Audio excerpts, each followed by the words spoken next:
You wake up tired, even on days when you didn't do much. Not physically tired, mentally drained. And the strange part? The more intelligent you are, the more likely this keeps happening. Because your brain doesn't stop working when the day ends. It keeps reviewing, simulating, replaying. And the energy drain isn't from work. It's from unfinished thinking loops. Stay with me. This changes how you understand mental exhaustion. Chapter 1.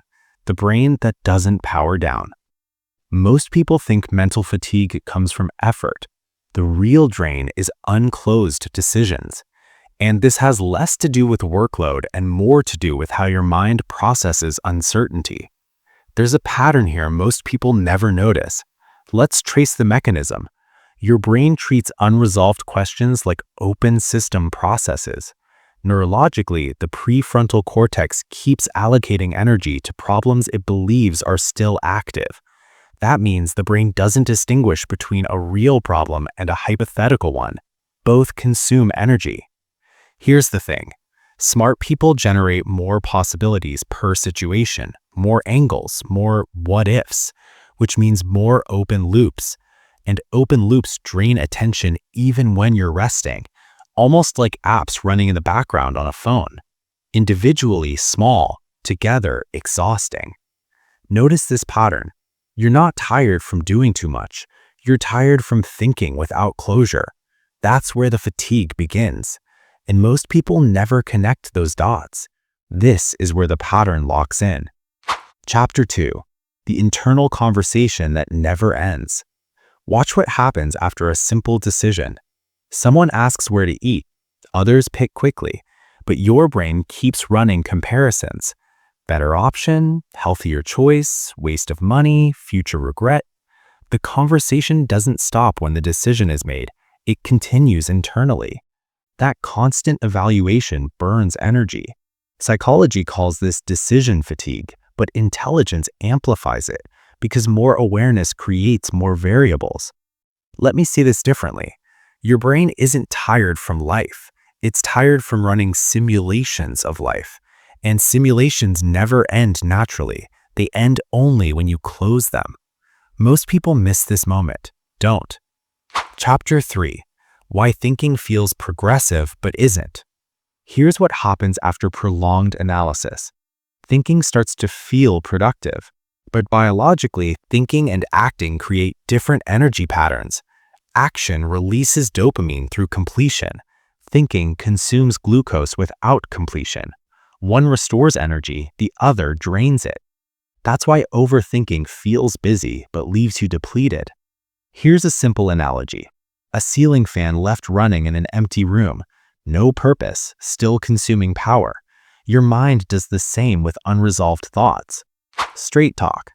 Thinking without movement feels responsible, but it quietly increases exhaustion. The critical shift happens now. Chapter 4. The intelligence exhaustion loop. When was the last time you felt mentally tired without doing anything physically demanding? That's the loop. Awareness to analysis, to uncertainty, to more analysis. And intelligence feeds the loop because it detects complexity faster. Here's what I've seen. People with simpler decision filters feel less mental fatigue, not because they're stronger, because they close loops faster. Smart people often keep loops open longer, waiting for certainty, but certainty rarely arrives before action. Wait, that's not quite right. Certainty usually arrives after action, and that difference explains the fatigue gap. This separates reaction from response. This connects directly to something we covered earlier about how consistency collapses when thinking replaces action. I'll leave it on screen. Chapter 5. The mental RAM problem. Working memory has limits. Your brain can actively hold only a small number of unresolved items at once, but intelligent minds exceed that limit constantly. Ideas, future planning, self-evaluation, conversations, alternatives. Too many active processes, like opening 20 browser tabs. The system slows, not because it's weak, because it's overloaded. If this is landing, hit like. It tells me this level works. Here's the deeper part. Mental exhaustion isn't about intelligence, it's about load management, and most people never learn that skill. What happens next determines everything.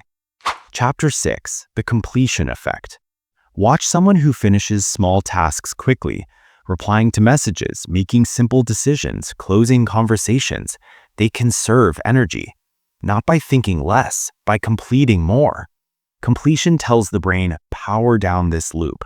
Thinking alone never sends that signal. Here's the distinction. Intelligence creates possibilities.